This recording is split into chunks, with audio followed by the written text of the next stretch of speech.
चिंता मुक्त होकर ही निश्चिंत हुआ जा सकता है और इसका एक ही उपाय है, अपने ईश्वर पर आस्था, अपने ईश्वर पर विश्वास। हरे कृष्ण दोस्तों, मैं हूं अनुज शर्मा। आज जो किस्सा आपको सुनाने जा रहा हूं, यह किस्सा बहुत पुराना है। एक बच्चा अपनी दादी के साथ रहता था। बच्चे के माता पिता एक दुर्घटना में चल बसे थे। दादी जो है वृद्धा हो चुकी थी, कोई आमदनी का साधन नहीं था, जैसे तैसे करके बच्चे को पाल रही थी। बच्चा 5 साल का हुआ, चिंता हुई उसकी शिक्षा की।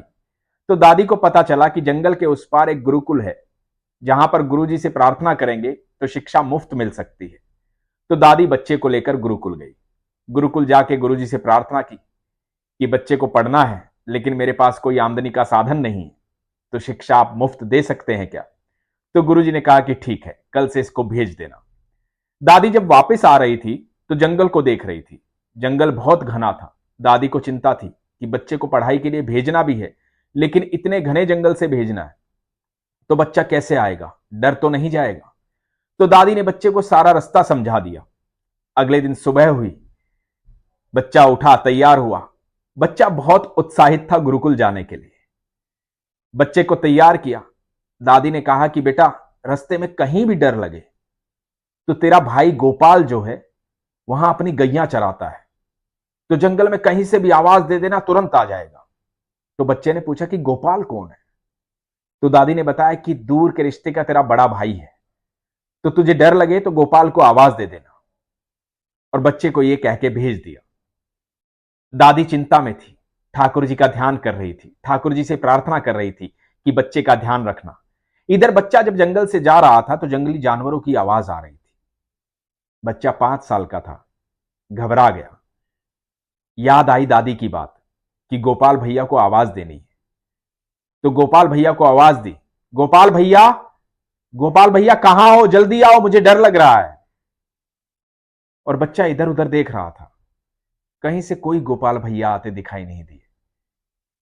फिर जोर से चिल्लाने लगा, गोपाल भैया आओ, मुझे डर लग रहा है। पर कहीं से कोई नहीं आया।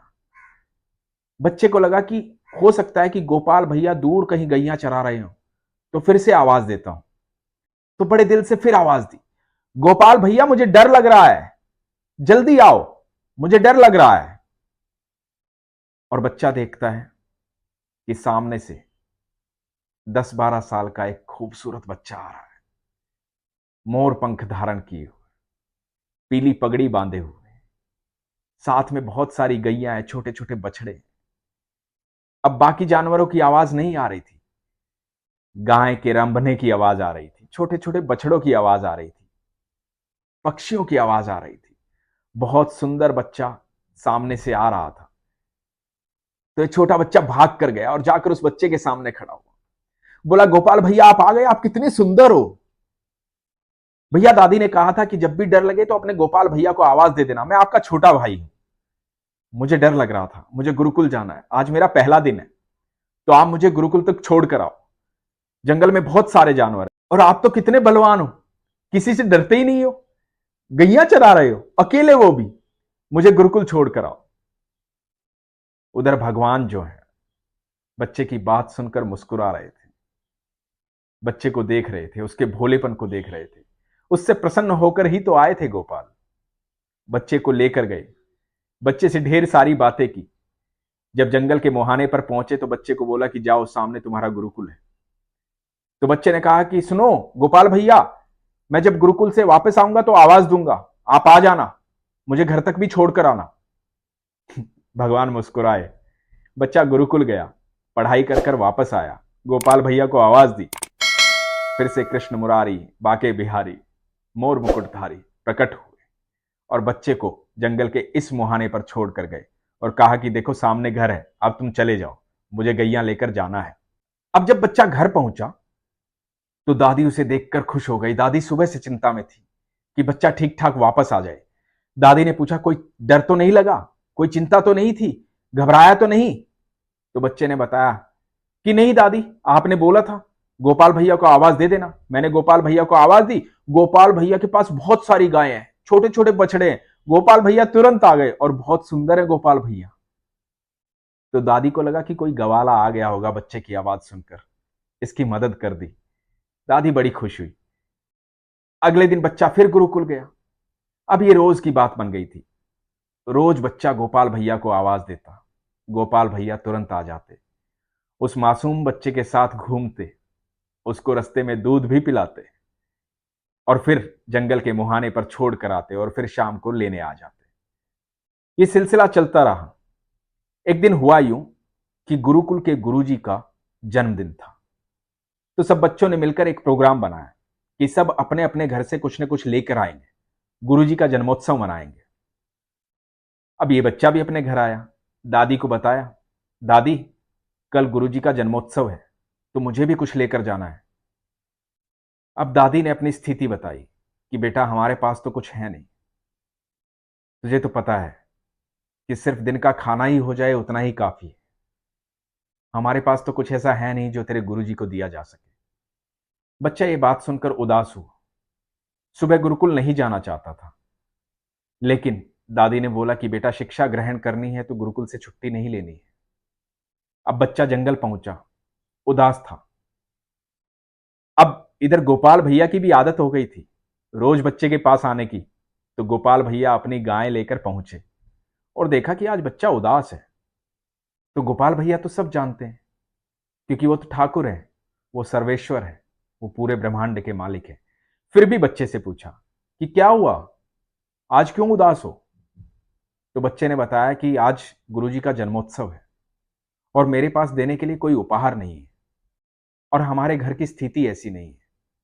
मेरी दादी ने कहा कि हमारे पास कुछ देने के लिए है नहीं।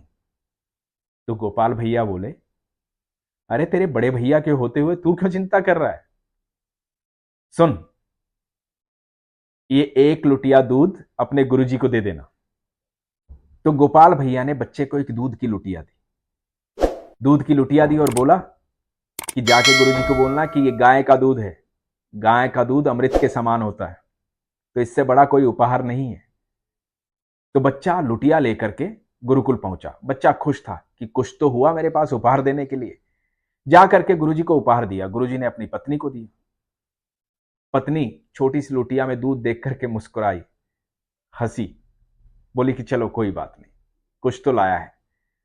और वो दूध की लुटिया एक साइड में रख दी। बच्चा बार बार रसोई में जाके देख रहा था कि लुटिया वहीं रखी हुई है। तो बच्चे से रहा नहीं गया। बच्चे ने गुरुजी की पत्नी से कहा कि गुरु माता, आप इस दूध का इस्तेमाल कीजिए ना, गुरुजी को दीजिए ना। तो उसने बच्चे की तरफ देखा। उसने देखा कि ये 2-3 बार पहले रसोई में देख कर गया है। तो उसने किया क्या कि दूध को एक खीर के बर्तन में उड़ेल दिया जिसमें खीर बनने वाली थी। और इधर जब दूध उड़ेला तो लुटिया जो है खाली हुई ही नहीं, दूध गिरता ही रहा, गिरता ही रहा, गिरता ही रहा और पूरा बर्तन भर गया। गुरु माता हैरान हुई। दूसरी बाल्टी रखी, उसमें लुटिया को उड़ेला और दूध गिरता ही रहा, गिरता ही रहा, गिरता ही रहा। ये बाल्टी भी भर गई और 3-4 बर्तन भर गए। गुरु माता एकदम हैरान हो गई। जोर जोर से चिल्लाकर गुरुजी को बुलाया। सारे विद्यार्थी आ गए, गुरुजी आ गए और सब देखकर हैरान हो गए कि ये क्या हो रहा है, ये लुटिया खाली क्यों नहीं हो रही है। और ये बच्चा भी देख रहा था कि ये क्या हो रहा है। तो गुरुजी ने पूछा कि ये कहां से लाया तू, किसने दिया। तो बच्चे ने बताया कि ये मेरे गोपाल भैया ने दिया है। तो गुरुजी ने पूछा कौन गोपाल भैया। तो बच्चे ने सारी बात बताई कि गोपाल भैया मेरे बड़े भैया हैं, रोज मुझे गुरुकुल वही छोड़कर जाते हैं और वही यहां से लेकर जाते हैं। तो उन्होंने ये लुटिया दी। तो उन्होंने कहा कि गुरुजी को बोलना कि ये गाय का दूध है और गाय के दूध से बड़ा अमृत कोई नहीं होता। तो मैं आपके लिए ये उपहार लेकर आया था, मेरे गोपाल भैया ने दिया है। गुरुजी समझ गए कि कौन है गोपाल भैया। गुरुजी तो विद्वान थे। गुरुजी ने इस बच्चे के पैर पकड़ लिए और बोले कि बेटा मुझे एक बार अपने गोपाल भैया से मिलवा दे, बस एक बार उनसे मिलवा दे। तो बच्चा बोला कि ठीक है, अभी गोपाल भैया आएंगे, मुझे वापस लेके जाएंगे, जंगल के उस पार छोड़ेंगे, तो आप लोग साथ चलिए। बच्चा सब विद्यार्थियों को, गुरुजी को, गुरु माता को लेकर के चल पड़ा और जंगल के मुहाने पर पहुंचा और जोर से आवाज दी, गोपाल भैया, गोपाल भैया, गुरुजी आपके उपहार से बड़े खुश हुए, आपसे मिलने आए हैं, गोपाल भैया जल्दी आओ। गोपाल भैया की आवाज आई कि छोटे, मैं तेरे अलावा किसी को दिखाई नहीं दूंगा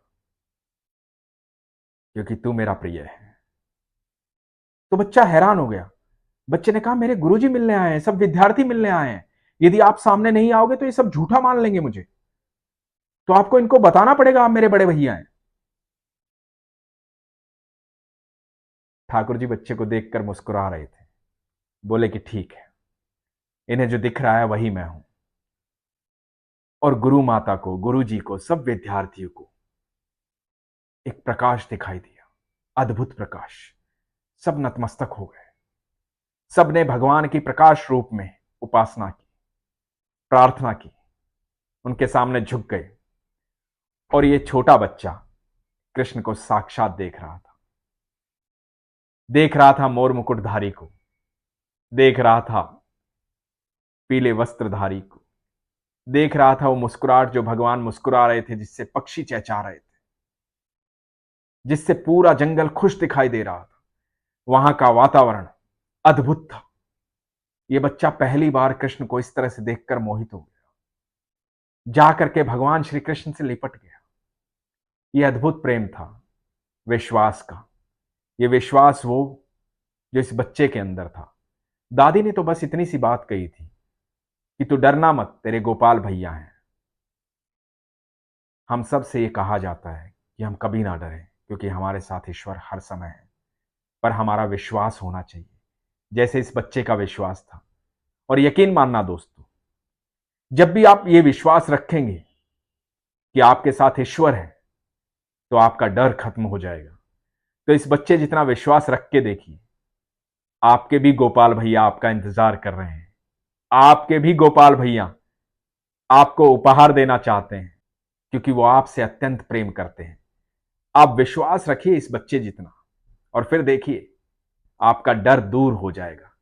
फिर देखिए गोपाल भैया ऐसे ही मुस्कुराते हुए आएंगे, बंसी बजाते हुए, मोर मुकुटधारी, बाके बिहारी, कृष्ण मुरारी। उनको बुलाना है तो विश्वास रखिए, गोपाल भैया तो हमेशा आपका इंतजार करते हैं।